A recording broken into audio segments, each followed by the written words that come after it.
Mas Bowo, kalau denger ini tolong deh suruh dihitung lagi. Yang mau menyerah silahkan, yang mau nyinyir silahkan, yang mau kerja ayo sama-sama kita tukang kerja. Buat makan siang gratis nanti jadi kartu kuliner. Pinternya hanya pinter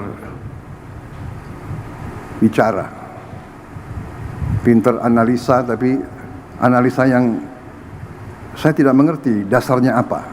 Selalu kalau ada niat, ada usaha, ada kelompok apa bisa. Dan pertanyaan itu untuk nurunkan semangat kita.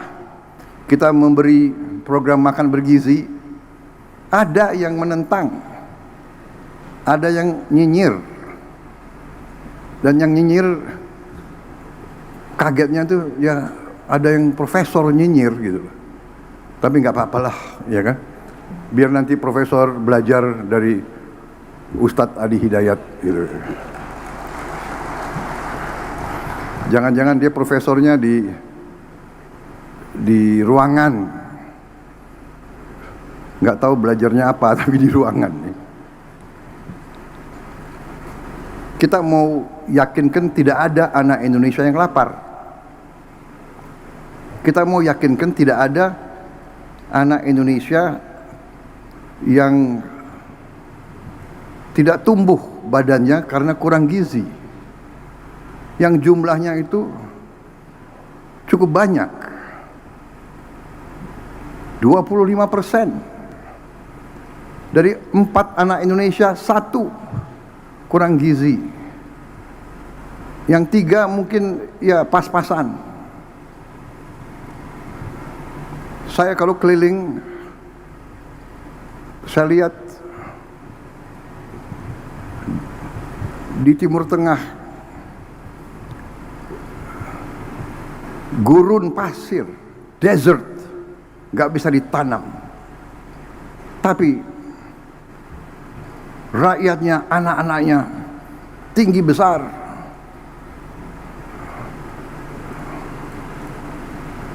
Pemimpin-pemimpinnya mikirkan lahan yang sulit mereka jaga, sumber air yang sulit mereka jaga. Kita harus menghilangkan kelaparan dari bumi Indonesia. Ada yang mengatakan, oh yang penting ibu hamil yang dikasih makan. Ini pakar-pakar ini tidak belajar, tidak baca. Program MBG itu mulai dari ibu hamil. Mungkin satu-satunya negara di dunia di mana ada program ibu hamil tiap hari makan diantar ke rumahnya. Coba kasih lihat di mana ada negara sekarang. Saudara-saudara sekalian, saya dapat surat dari pimpinan negara lain. Belajar ke Indonesia, mau belajar tentang makan bergizi. Saya katakan kita belum. Nanti akhir tahun baru kita selesai semua. Tapi kita sudah mulai. Ibu yang sedang hamil makan diantar ke rumahnya. Kita pakai semua potensi yang sudah ada di Indonesia. Ada pendamping, ada pekerja dari keluarga berencana di tiap desa, itu yang antar. Kita bikin dapur-dapur, pesantren, semua sekolah kita ikut sertakan. Kecuali mereka yang sudah mapan, yang tidak mau, ya nggak apa-apa. Kita tidak paksakan. Jadi saudara-saudara, artinya apa? Artinya, yang sekarang tiap desa sudah berjalan berapa tahun program dana desa 1 miliar rupiah per desa per tahun. Dulu yang perjuangkan kita juga dari semua partai di parlemen, HKTI, kalau tidak salah sudah berjalan 10 tahun. Di desa kita kembalikan 1 miliar satu desa 1 tahun. Program makan bergizi, uang yang beredar di tiap desa itu ditambah 6 miliar 1 tahun. Minimal 5, 6, ada yang 7, ada yang 8 miliar. Bayangkan dari 1 miliar naik ke 6 miliar, atau dari 1 miliar naik ke 5 miliar saja, itu kenaikan 500% dalam 1 tahun. Yang tadinya hanya 1 miliar beredar di desa menjadi 6 miliar di satu desa. Kenapa? Karena tiap hari untuk memberi makan anak-anak, Badan Gizi Nasional butuh beli telur, beli ayam, beli ikan, beli sayur, beli tomat, beli wortel, beli timun. Ini ekonomi desa, ekonomi kecamatan hidup.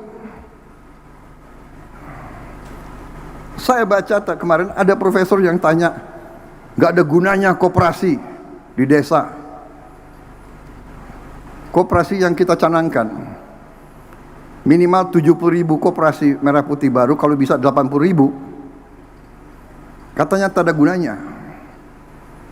Nanti di tiap koperasi itu kita bangun gudang. Berapapun hasil di desa itu akan aman karena gudangnya ada. Saya sedih tahun-tahun belakangan. Saya dulu ketua umum HKTI, saya dapat laporan, Pak, di desa saya kita baru panen mangga yang paling bagus di dunia, tapi tidak ada kendaraan untuk ambil. Setelah beberapa hari, hasil mangga yang terbaik itu rusak.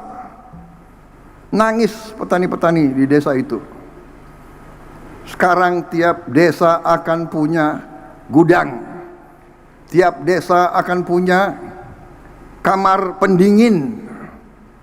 Hasil apapun akan aman sampai dia mampu menjual.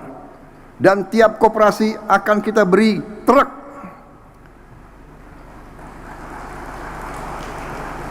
Minimal 1 truk, kalau bisa 2 truk. Semua hasil dari desa itu bisa dipasarkan, dan semua kebutuhan desa itu bisa diambil ke desa itu. Ada profesor yang tanya, yang bilang tak ada gunanya itu koperasi.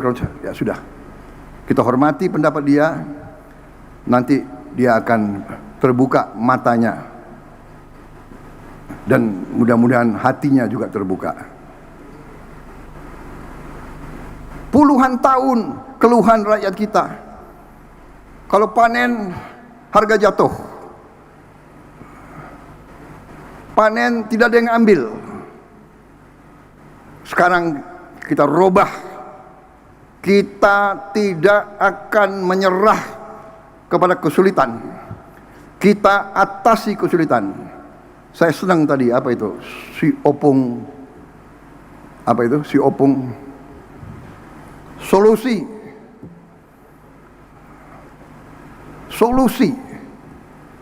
yang dilaksanakan oleh Ustadz Adi Hidayat dengan gerinanya, saya jangan salah ucap ya, gerina.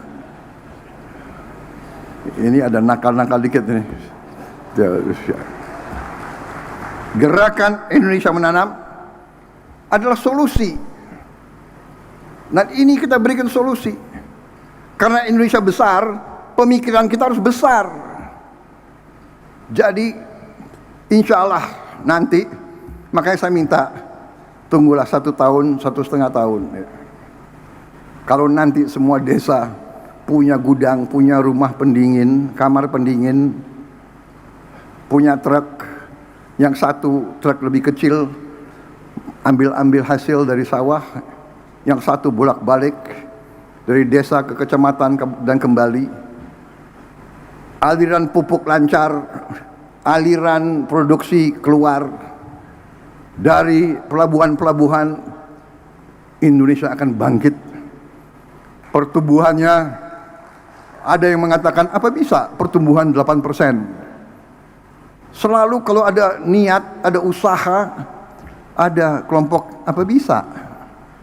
Dan pertanyaan itu untuk nurunkan semangat kita.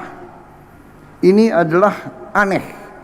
Saya khawatir dari mana pribadi-pribadi semacam itu, ya. Tapi nggak apa-apa. Kita demokrasi, silakan. Ya, yang mau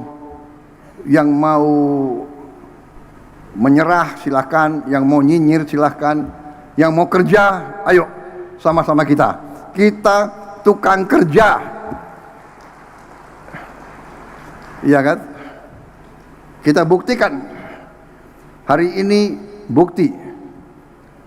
Nanti mungkin berapa minggu lagi, berapa bulan lagi kita akan terus buktikan. Saudara-saudara sekalian, dari kita selalu import, sekarang kita bantu negara lain.